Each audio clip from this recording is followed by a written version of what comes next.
Olá, boa tarde, prezados colegas. É uma honra, uma satisfação muito grande poder estar aqui novamente com vocês em mais uma sessão da tarde do Legale para tratar de matéria criminal. Na aula anterior falamos de resposta à acusação e chegamos em toda a instrução criminal.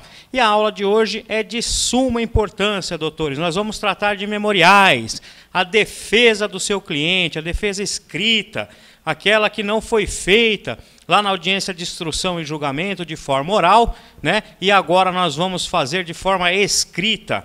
Esse é o momento que vocês vão discorrer sobre toda a matéria de defesa do cliente. Então, para relembrar e para aquecer os motores, vamos tratar um pouquinho da aula passada, onde nós falamos de resposta à acusação, lá do artigo 396, 396A do Código de Processo Penal, né? Vimos quais são as decisões e os pedidos que podem ser feitos nessa peça processual, que é aquela primeira, né? Logo após o recebimento da denúncia e a citação do réu, né? Vimos também a sequência da instrução e julgamento, né? Em audiência, oitiva da vítima, oitiva das testemunhas, interrogatório do réu, né? O que pode ser pedido, diligências, né? Complexidade do caso, enfim. Tratamos tudo isso na aula anterior. Vamos ver alguns slides. Adianto para vocês que a aula de hoje é bem extensa, vamos tratar de várias matérias e, se não der tempo, doutores, a gente concluir esse assunto nesses 45 minutos de aula, nós retomamos a próxima aula desse ponto. Tá? Não vai ter prejuízo para vocês, vocês vão ter o curso completo, ok? Pois bem, vamos lá para o slide ver a resposta à acusação. Pois bem, olha lá, 396A do Código de Processo Penal. Na resposta, o acusado poderá arguir preliminares e alegar tudo o que interesse à sua defesa, oferecer documentos e justificações, especificar as provas pretendidas e arrolar testemunhas, qualificando-as e requerendo sua intimação quando necessário. Eu falei para vocês ontem que a resposta à acusação é uma peça ampla. Você pode arguir tudo que for de interesse do réu.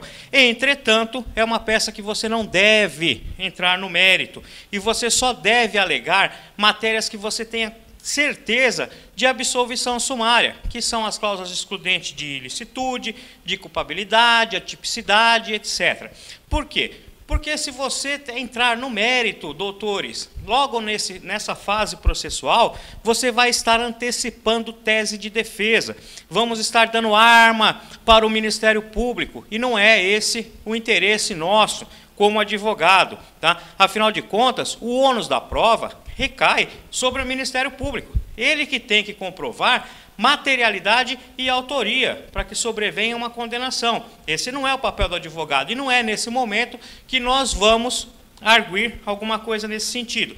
E falei para vocês também que é muito importante nessa fase arrolar as testemunhas e não deixar de forma alguma de arrolar testemunhas, mesmo que você não as tenha, porque isso pode te beneficiar lá na frente.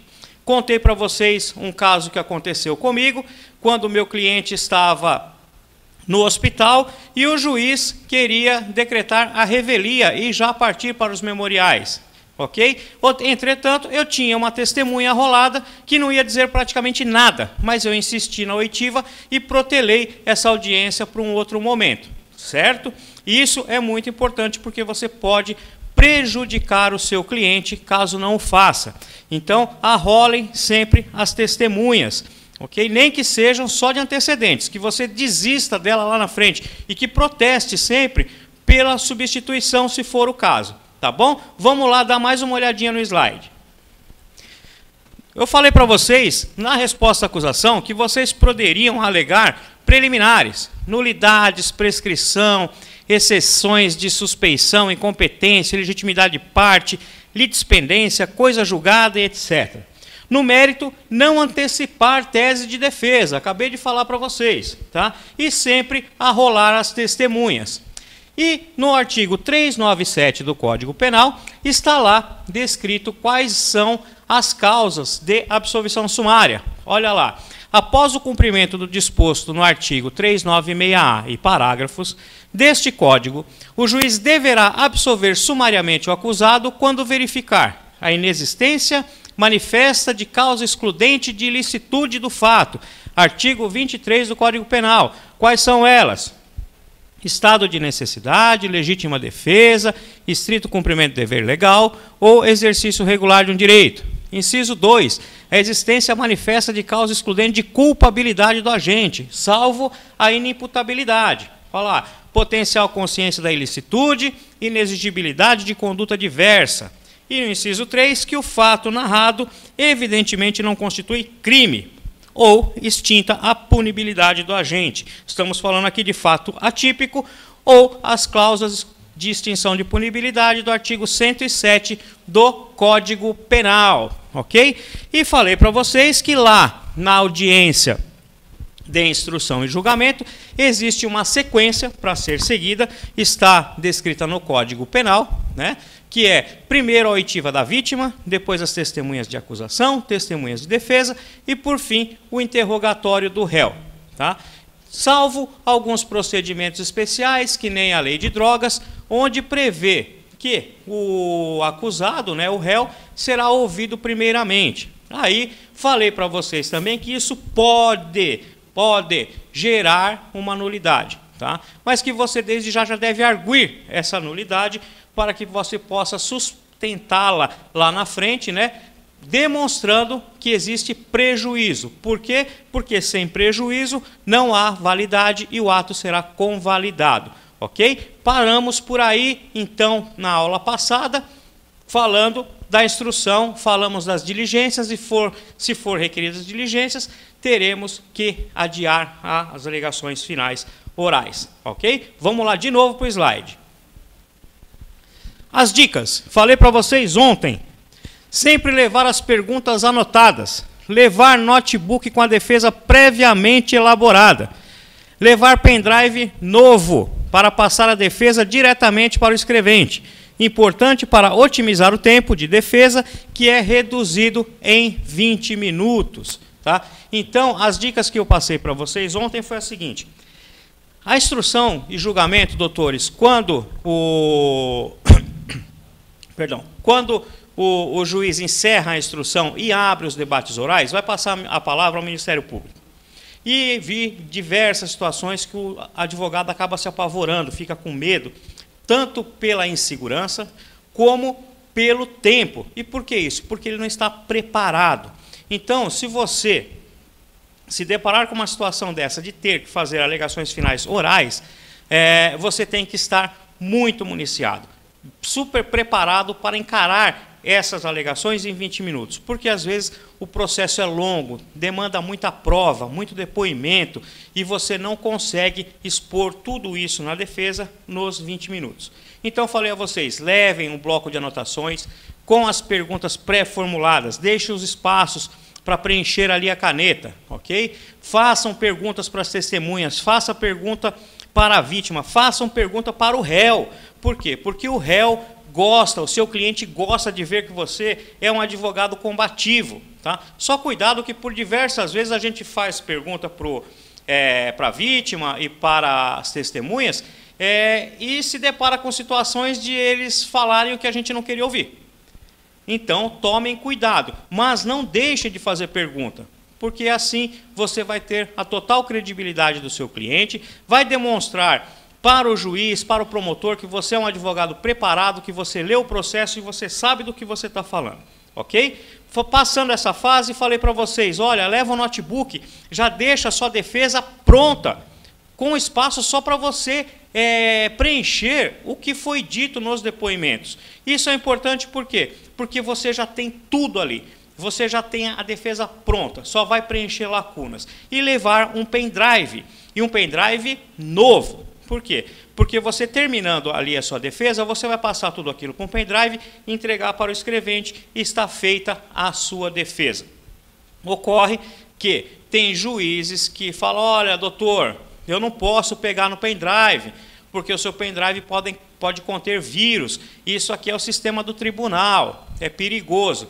Então você leva um pendrive novo, de preferência na embalagem, Falei, excelência, é novo, eu vou passar agora o que eu fiz aqui no Word para o pendrive e a escrevente coloca ali. Você eliminou todo aquele problema que você tinha de fazer a defesa do seu cliente em 20 minutos.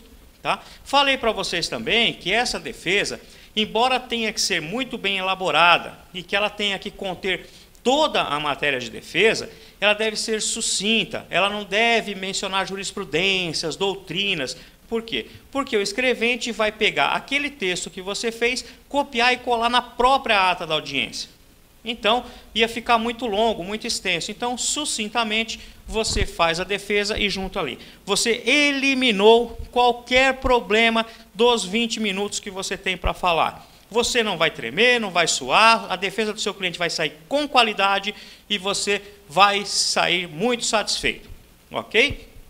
Pois bem, passada essa fase, eu falei para vocês que se tiver diligências a serem feitas, ou pela complexidade do caso, ou pela quantidade de réus, o juiz pode converter as alegações finais em memoriais. Então, você terá, as partes terão, né, primeiro o Ministério Público, depois a defesa, terão 5 dias para apresentar os memoriais. E é esse o tema da nossa aula de hoje. Só um parêntese, doutores. Acesse o nosso canal no YouTube, acesse o site do Legale, temos vários cursos gratuitos, tem cursos meus online, gratuitos, tem cursos pagos também, mas o preço é irrisório.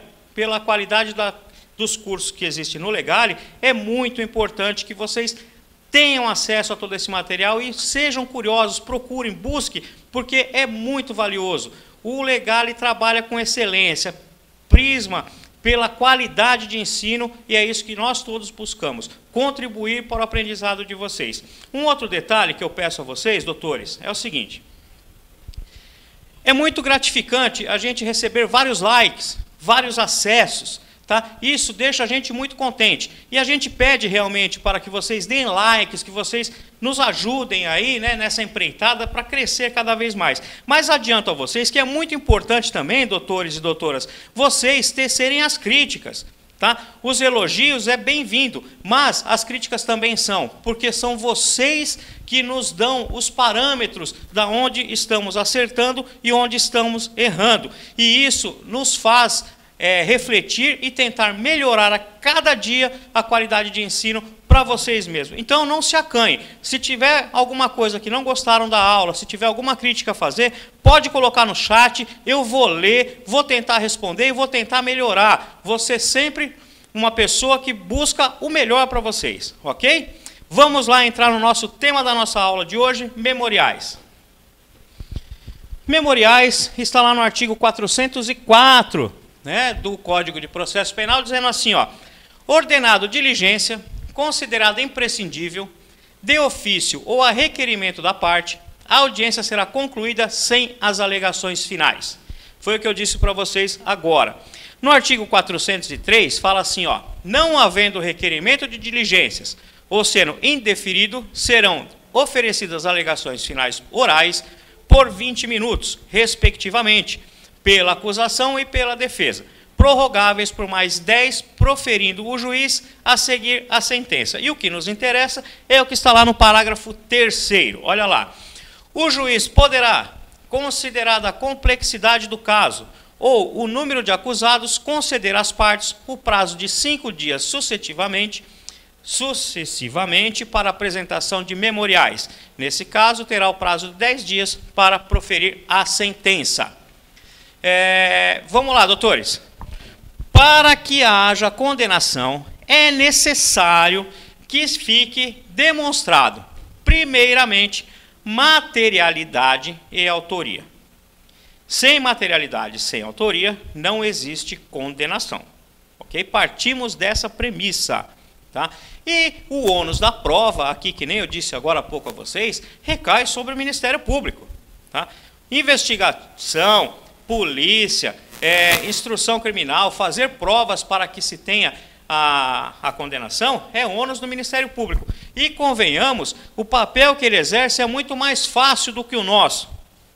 Porque geralmente ele já tem lá um flagrante, né, já tem um boletim de ocorrência, ou uma portaria, já tem um relatório final de um delegado de polícia, onde já passou por todo o processo investigatório até ele oferecer denúncia, e ele chega ali realmente convencido de que há materialidade e autoria.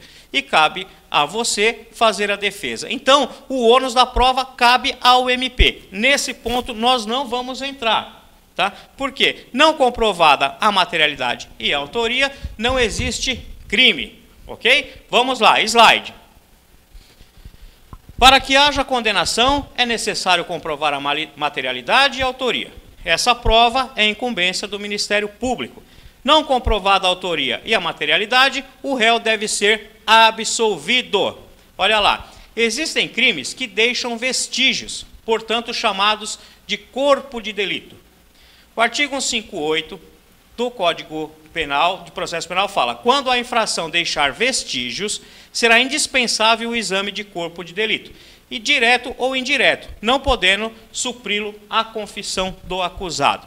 Pois bem, na maioria dos crimes, doutores, deixam vestígios, e é necessário o exame de corpo de delito para comprovar a materialidade. Existem crimes que não deixam vestígios, mas esse não é o objetivo da aula, nós não vamos seguir nesse sentido. Crimes transeuntes, não é esse o objetivo, não vamos partir daí, nós vamos buscar a materialidade. E a materialidade, como eu falei para vocês, é incumbência do Ministério Público, mas a incumbência da defesa também quebrar essa materialidade, tentar, de certa forma, eliminar essa materialidade. Um exemplo que eu dou para vocês é com relação ao crime de roubo e o crime de furto. O Ministério Público denuncia o seu cliente por roubo, tá? E você, analisando todo o processo, fez prova em audiência, percebe e resta claro ali que é um caso de furto, tá? Por quê? Porque não houve a violência. Você conseguiu demonstrar, através de testemunhas, interrogatório, as provas, enfim, que não houve a violência. Não havendo a violência, não existe o roubo. Existe o quê?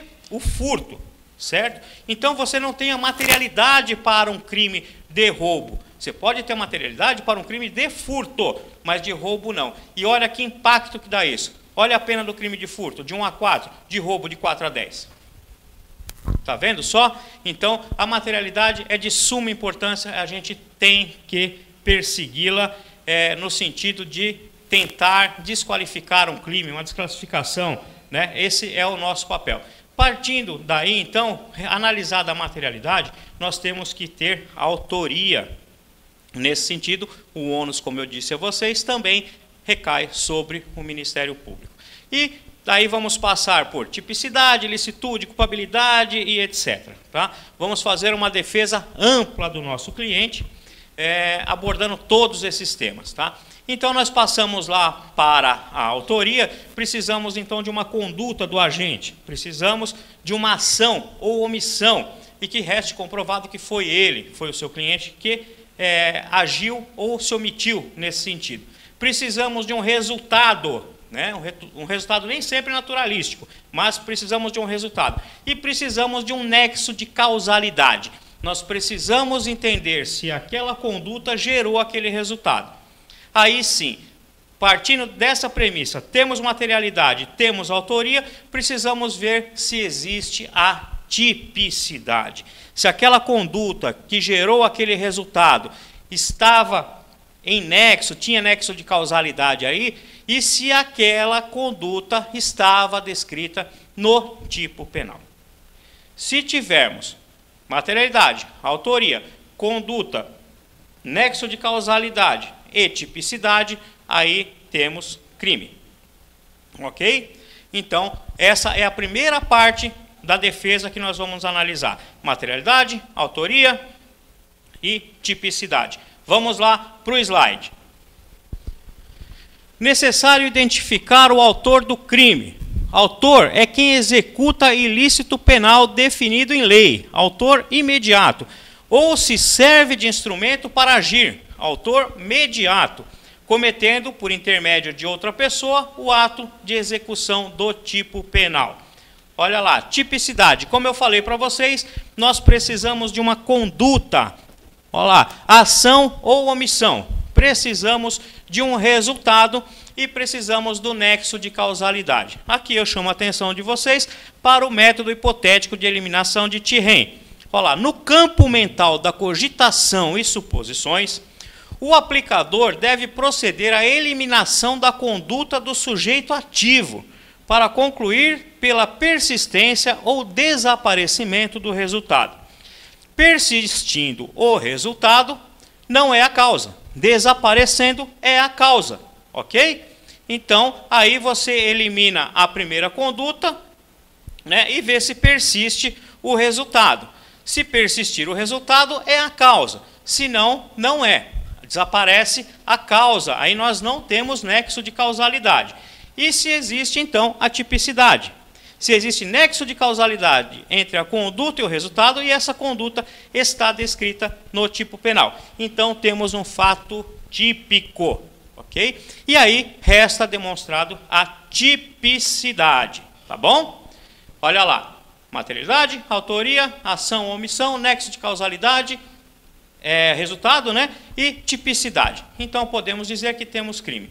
E todo crime é todo fato típico é um ato também ilícito, ok? Então analisamos tipicidade e vamos analisar então a ilicitude.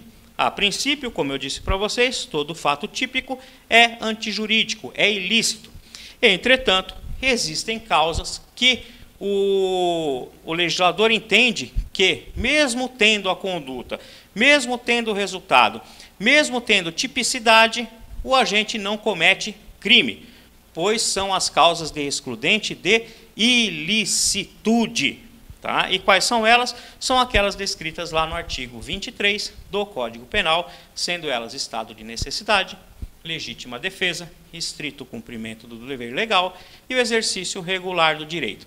Se o seu cliente agiu em uma dessas situações, ele não comete crime, é excluída a ilicitude, ou seja, é excluído o crime. Tá? Ele não comete crime, não terá nem aplicação de pena. Vamos ver. Ilicitude. A princípio, todo fato típico é ilícito. Entretanto, existem situações que a lei permite que o agente pratique o fato típico sem considerar isso como crime. São as chamadas causas excludentes de ilicitude, que estão previstas no artigo 23 do Código Penal. Não há crime quando o agente pratica o fato em estado de necessidade, legítima defesa, estrito cumprimento do dever legal ou exercício regular de direito. Ok? Então, aí estão as causas excludentes de ilicitude. Analisado, então, olha lá, eu vou sempre fazendo isso para ficar bem gravado, tá, pessoal, na cabeça da gente. Então, tem materialidade, tem autoria, tem ação ou omissão, tem resultado, tem nexo de causalidade e tem tipicidade. Entretanto, ele está acobertado por uma das excludentes de ilicitude. Tá? Estado de necessidade, legítima defesa, estrito cumprimento do dever legal ou exercício regular de direito. Não tem crime. Ok? O seu cliente vai ser absolvido. Entretanto, superada essa fase, nós temos que analisar a culpabilidade. Tá? Temos que analisar se o seu cliente tinha capacidade de discernimento e se ele era maior. Precisamos analisar também se ele tinha potencial consciência da ilicitude, não é? E precisamos também verificar se era dele exigível uma conduta diversa daquela. Tá bom? Vamos lá então dar uma olhadinha na tipicidade. Só voltando um pouquinho, pessoal, eu esqueci de falar para vocês aqui que o rol da ilicitude não é taxativo, tá? Então vamos lá, ó. Um exemplo que eu trouxe para vocês é o princípio da insignificância, que tem o sentido de afastar ou excluir a tipicidade. Desse modo, não se considerará o ato praticado como crime. Sua aplicação resulta na absolvição do réu e não somente na diminuição e substituição da pena. Por exemplo, o furto de baixo valor. E outra causa excludente de ilicitude, que não está lá no rol do artigo 23, é o consentimento do ofendido, que também afasta a ilicitude. Ok? Então, fechamos aí a ilicitude. Agora sim, passamos para a tipicidade, ou para a culpabilidade. Então, eu falei para vocês que é preciso analisar a imputabilidade, capacidade de discernimento e se o seu cliente era menor. Aí ele é imputável, né? Potencial consciência da ilicitude, de acordo com o homem médio, né? E vamos analisar também o erro de tipo, que está lá no artigo 21. Olha, o desconhecimento da lei é inexcusável, tá? Não é aceito, né? Agora, o erro sobre a ilicitude do fato ser inevitável isenta de pena. Se evitável, poderá diminuí-la de 1/6 a 1/3. Tá? Então, olha lá, o erro de tipo, ele exclui a culpabilidade, isenta de pena. Tá? Então, mesmo que você tenha um cliente que foi condenado, tem materialidade, autoria, tipicidade, ilicitude, mas chegou lá na culpabilidade e tem alguma causa que acoberte ele, então não vai ser a ele aplicado pena. Okay? Temos aí medida de segurança, se o caso de inimputável, né, do louco, mas isso é outro assunto, nós não vamos tratar nessa aula, tá bom? Vamos lá. Você analisou toda essa parte, chegou lá na tipicidade. Então, não conseguiu comprovar nada. O seu cliente está condenado. Não tem mais o que fazer. Seu cliente foi condenado, porque existe tipicidade, existe ilicitude e existe culpabilidade. Aí, você vai fazer o quê, doutor e doutora? Agora complicou, né? O cliente está condenado, não tem mais o que fazer, passar bem, muito obrigado, foi bom enquanto durou. Não, nós temos tantas outras coisas para arguir em favor do nosso cliente que não pode deixar passar batido. Afinal de contas, no processo penal, rege o princípio da ampla defesa. Tá? E no tribunal do júri, ainda a plenitude da defesa. Ou seja, a defesa criminal ela é uma defesa ampla. Não quer dizer que porque ele foi condenado, ele vai pegar a pena máxima. Não é porque você está fazendo um pedido de absolvição que você não pode fazer um pedido de desclassificação. Não é porque você fez um pedido de absolvição que você não vai discutir pena, regime, substituição, dentre tantas outras coisas. Então, você vai analisar passo a passo a absolvição e depois as teses subsidiárias, o que você pode pedir em favor do seu cliente para que amenize essa condenação. Pois bem, vamos lá para o quadro. Extinção da punibilidade. Esses são pedidos, doutores, preliminares. Você fez toda a defesa do seu cliente e pediu a absolvição. Entretanto, existem outros pedidos que você pode fazer preliminarmente antes de adentrar ao mérito do processo. E está lá a extinção da punibilidade, no artigo 107 do Código Penal, que diz assim, ó, extingue-se a punibilidade pela morte do agente, pela anistia, graça ou indulto, pela retroatividade de lei que não mais considera o fato criminoso, pela prescrição, decadência ou perempção, pela renúncia do direito de queixa ou pelo perdão aceito nos crimes de ação privada, pela retratação do agente nos casos que a lei admite, pelo perdão judicial nos casos previstos em lei. E eu deixei aqui em vermelho a prescrição. Por quê? Porque a prescrição, embora ela esteja inserida no artigo 107, você deve analisá-la de uma maneira minuciosa. Nós temos cursos aqui no Legale, doutores, que fala só de prescrição. Para a gente tratar de prescrição, iria mais do que uma aula dessa. Então, mais uma vez, eu convido a vocês a desvendar o que existe no site do Legale. Tá? Sejam curiosos, procurem, tem sempre cursos online, gratuitos, tá? Tem muita coisa bacana no curso Legale, na plataforma do Legale, que vai ser muito interessante para vocês. E, se não tiver, manda e-mail, fala, ô Edinho, coloca um curso para a gente aí de prescrição, vocês vão encontrar. Prescrição é um tema muito relevante que vocês devem analisar a fundo. E vou falar para vocês, é difícil entender prescrição.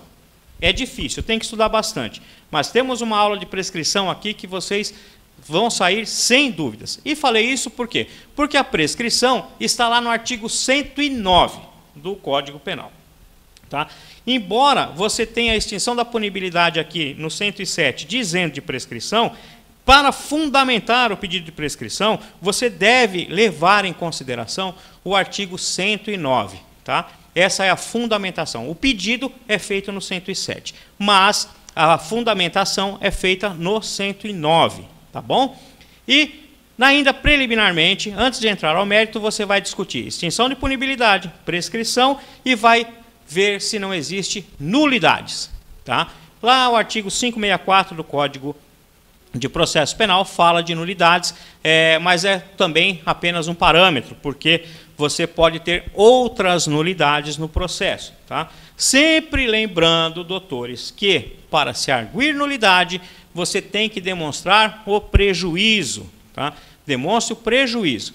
Então, superada essa fase da preliminar. Tá? Vocês perceberam que a gente já vem construindo essa defesa lá de trás. Tá? Falamos em materialidade, falamos em autoria, falamos em conduta, falamos em resultado, falamos em nexo de causalidade, falamos de tipicidade, falamos de excludente de ilicitude, falamos de excludente de culpabilidade. Tá? Chegamos no momento de arguir preliminares. E as preliminares vocês vão fazer esse roteiro que eu passei para vocês. Vão falar da extinção da punibilidade no 107, vão arguir prescrição e analisá-la com muito cuidado do artigo 109 e buscar as nulidades do artigo 564, ok? Agora sim, vamos entrar no mérito. Vamos lá para o quadro.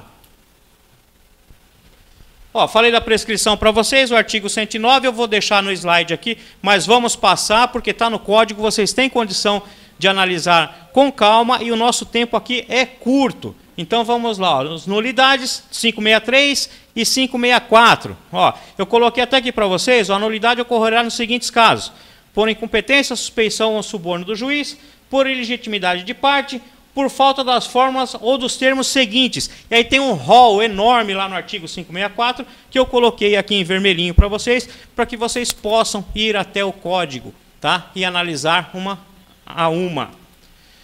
E aí chegamos na aplicação da pena.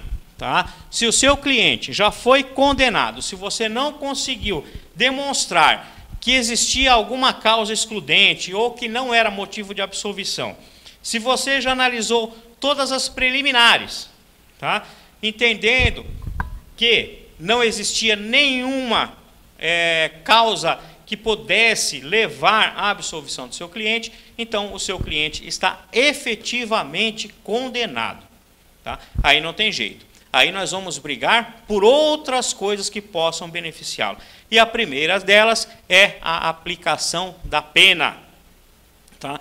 E na aplicação da pena, nós devemos primeiramente analisar um dos artigos mais importantes do Código Penal, que é o artigo 59. Tá? Onde vai determinar as circunstâncias do crime, qual foi a gravidade, qual foi o alcance que o crime teve, qual que é a personalidade do agente, tá?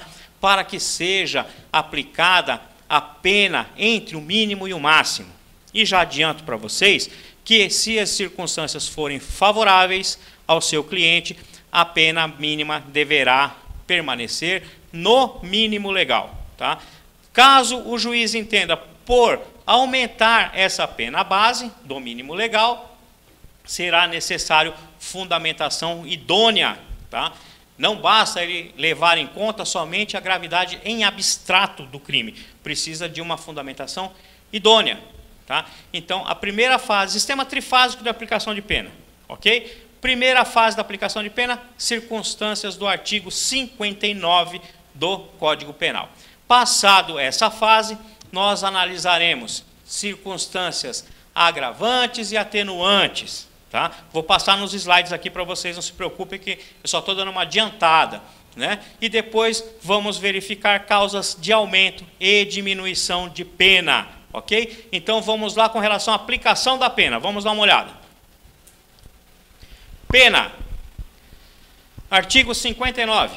O juiz, atendendo à culpabilidade, aos antecedentes, à conduta social, à personalidade do agente, aos motivos, às circunstâncias e consequências do crime, bem como ao comportamento da vítima, estabelecerá, conforme seja necessário e suficiente, para a reprovação e prevenção do crime: 1. As penas aplicáveis dentre as combinadas, a quantidade de pena aplicável dentro dos limites previstos, o regime inicial de cumprimento de pena, né, e a substituição da pena privativa de liberdade por outra espécie. Aí chegamos nas agravantes. Olha lá. O artigo 61 trata das agravantes. São circunstâncias que sempre agravam a pena quando não constituem ou qualificam o crime. E aí tem uma série de incisos e alíneas. E como eu disse para vocês, eu vou passar superficialmente. Não se preocupem, esse material vai estar disponibilizado para vocês, porque o nosso tempo é diminuto. Então, se eu não apressar um pouco aqui, a gente não consegue finalizar a aula, tá bom? Vamos lá, então, agravantes que eu falei, e tá aqui, ó, concurso de pessoas, tá, no artigo 62, e a reincidência no artigo 63. Analisado essas circunstâncias agravantes, passamos, então, para as atenuantes. E estão elas lá no artigo 65. São circunstâncias que sempre atenuam a pena, tem um monte de coisa aqui, mas eu chamo a atenção para vocês. No inciso 2, o desconhecimento da lei, né? A potencial consciência da ilicitude. Tá? E aqui na linha C, ter o agente, olha, cometido o crime sob coação que podia resistir. Tá? Então vem aqui comigo um pouquinho, olha lá. Aqui é uma atenuante genérica, fala de coação que poderia resistir. Tá? Existe, lá no artigo 22, doutores, a coação moral irresistível. E a coação moral irresistível, se configurada, ela exclui a culpabilidade. Diz que quem deve ser punido é quem cometeu a coação. Então, se lá na culpabilidade você conseguir alegar que o seu cliente agiu sobre coação moral irresistível, sequer ele vai ter aplicada a pena. Ok? Acontece que, se não for considerado que era irresistível, você ainda tem que brigar para falar que o seu cliente sofreu uma coação moral resistível. E tendo uma coação moral resistível, ela é uma atenuante de aplicação, uma atenuante genérica. Tá? E deve ser aplicada. Então você tem que buscar. Como eu disse a vocês, vige aqui o princípio da ampla defesa. Então você tem que buscar tudo o que for de interesse do seu cliente. Tá? Então, passado a aplicação da pena, sistema trifásico, artigo 59. Agravantes e atenuantes, causas de aumento e diminuição de pena. Essa é para fechar a aplicação da pena. Vamos ver. Atenuantes, falei aqui. O rol das atenuantes, desculpem mais uma vez, doutores, o rol das atenuantes não é taxativo, tá? Olha lá o artigo 66. A pena poderá ainda ser atenuada em razão de circunstância relevante, anterior ou posterior ao crime, embora não prevista expressamente em lei, tá? Essa é uma atenuante que não está no rol. Causas de aumento e diminuição, como eu disse. As causas, desculpe, não é casas, tá? É causas. As causas de aumento e diminuição de pena, em regra, vêm descritas no próprio tipo penal. Ok? Entretanto, olha lá, uma que não está. O artigo 21. O desconhecimento da lei é inexcusável. O erro sobre a ilicitude do fato, se inevitável, isenta de pena. Se evitável, poderá diminuí-la de 1/6 a 1/3. Foi o que eu acabei de dizer para vocês também lá na coação moral, irresistível ou resistível. Percebam que vocês têm muito campo para percorrer aí em defesa do seu cliente. Porque se não for considerada uma causa de excludente, ela pode ser uma atenuante, né? E isso pode beneficiar e muito o seu cliente. Porque, às vezes, reconhecida uma atenuante dessa, muda completamente o regime. Muda o regime. E ele pode, em vez de ir para um regime fechado, ir para um semiaberto. E, às vezes, em vez de ir para um semiaberto, chegar a permanecer, inclusive, no aberto. Então, é importante, doutores e doutoras, analisar friamente cada uma delas. Tá? E, para finalizar a pena, está lá no artigo 68 do Código Penal, tudo isso que eu falei para vocês. Olha lá. A pena base será fixada atendendo-se ao critério do artigo 59 deste Código. Em seguida serão consideradas as circunstâncias atenuantes e agravantes. Por último, as causas de diminuição e de aumento. Ok? Olha lá. Então, ficou aí a aplicação da pena. Olha só, percorremos um caminho enorme até aqui. Você está fazendo uma ampla defesa dos interesses do seu cliente, porque ainda que ele venha a ser condenado, você já teve ferramenta suficiente aqui para conseguir fazer com que ele receba uma pena baixa, lá no mínimo legal. Ok?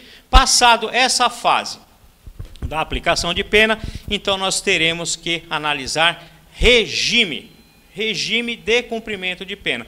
E como nós sabemos, doutores e doutoras, temos regime fechado, semiaberto e aberto. E isso deverá ser analisado à luz do artigo 33 do Código Penal. Vamos lá olhar o slide. Regime, reclusão e detenção. Artigo 33. A pena de reclusão deve ser cumprida em regime fechado, semiaberto ou aberto.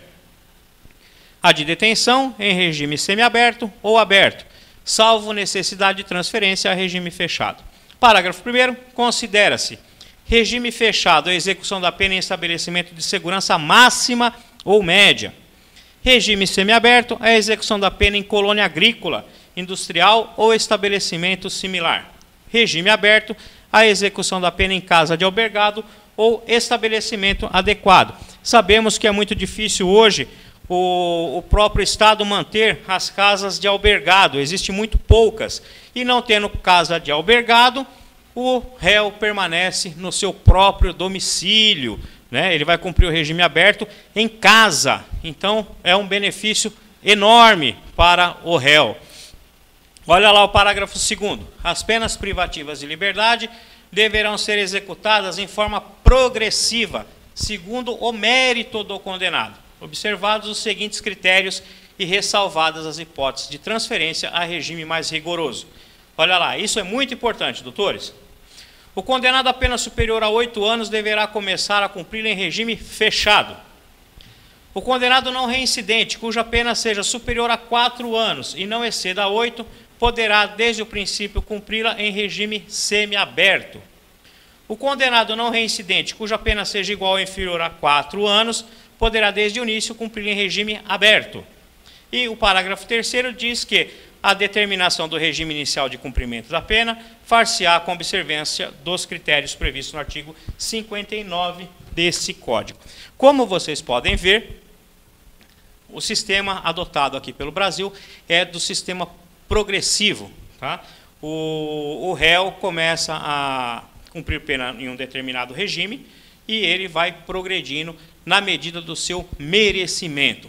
Mas isso é uma matéria que nós vamos tratar num curso que já está disponível para vocês na plataforma do Legale, que vai tratar somente de execução penal. E lá nós vamos discutir a progressão do regime, a falta grave, o livramento condicional, a revisão criminal e tantos outros assuntos. Um curso bem completo, vale a pena vocês acessarem o site do Legale e visualizarem esse curso, vale muito a pena. Para quem está iniciando na advocacia criminal, deixa um recado para vocês. A execução criminal, doutores, é um nicho de mercado muito bom para se trabalhar. Tem muita gente que diz, olha, eu não gosto da área penal, vou mexer com bandido, vou mexer com ladrão, com traficante. Não, doutores. É lógico, vai acontecer, mas na execução criminal, doutores, geralmente você vai tratar com a família. Você não vai ter audiência, tá? Você não vai acompanhar, não vai discutir o crime, não vai discutir a morte, o roubo, o tráfico. Você vai discutir benefício. E a vida carcerária do preso tem que ser analisada lá e não daquilo que ele fez aqui atrás na rua. Então, vai depender do merecimento dele. Ele vai ter que demonstrar que ele merece voltar para a sociedade. Isso é um nicho muito bom para se trabalhar, porque a Defensoria Pública está lotada, tem muito processo, eles não dão conta. E tem muita família que consegue pagar um pouquinho. Nem que seja pouco, que você cobre mensalmente, você vai ter um nicho bom de clientes. Pensem nisso. E acessem o site do Legal e vejam o curso de execução criminal, ok? Pois bem, passada essa fase do regime, onde eu falei para vocês que tem que ser analisado a fundo pela quantidade de pena aplicada, regime fechado, semiaberto, aberto. Passado essa fase, nós temos que analisar se existe a possibilidade da substituição de pena privativa de liberdade por restritivas de direito, ok? Então, vamos ver rapidinho o slide, porque nosso tempo está acabando. Jurisprudência, eu falei para vocês da gravidade, que tem que ser uma fundamentação idônea, e está aqui a súmula 718 do STF. A opinião do julgador sobre a gravidade em abstrato do crime não constitui motivação idônea para a imposição de regime mais severo do que o permitido segundo a pena aplicada. A 719, no mesmo sentido, a imposição de regime de cumprimento mais severo do que a pena aplicada permitir exige motivação idônea, ok? Isso fica aí para vocês. Penas restritivas de direito estão lá no artigo 44. As penas restritivas de direito são autônomas e substituem as privativas de liberdade quando aplicada a pena privativa de liberdade não superior a 4 anos e o crime não for cometido com violência ou grave ameaça à pessoa ou qualquer que seja a pena aplicada se o crime for culposo. Inciso 2, o réu não for reincidente em crime doloso. Inciso 3, a culpabilidade, os antecedentes, a conduta social e a personalidade do condenado, bem como os motivos e as circunstâncias indicarem que essa substituição seja suficiente. E, por fim, nós temos que falar do apelo em liberdade. Tá? Geralmente, doutores, em regra, tá, o que ocorre na prática é o seguinte: se o réu respondeu o processo preso, ele vai apelar preso.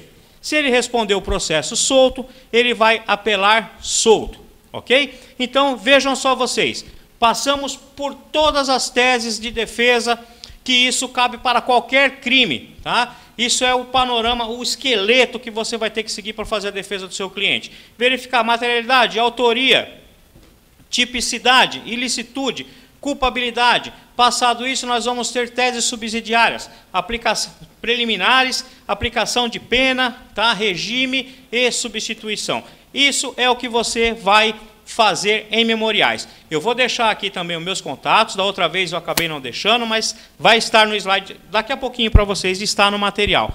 Doutores e doutoras, foi um prazer enorme poder compartilhar mais esse momento com vocês e na próxima aula nós vamos falar de recursos, ou seja, passada essa fase, onde você apresentou memoriais, virá sentença. E dessa sentença, se você discordar de alguma coisa, cabe recurso, e é isso que veremos na próxima aula. Vou deixar no slide aqui, já está os meus contatos, tá? Estou sempre à disposição de vocês. Esse telefone é o meu WhatsApp direto. Vocês, é lógico que por vezes eu não vou conseguir responder de imediato, mas fiquem totalmente à vontade para entrar em contato com esse humilde professor e que eu possa ter contribuído mais um pouquinho para a advocacia criminal no seu dia a dia. Muito obrigado.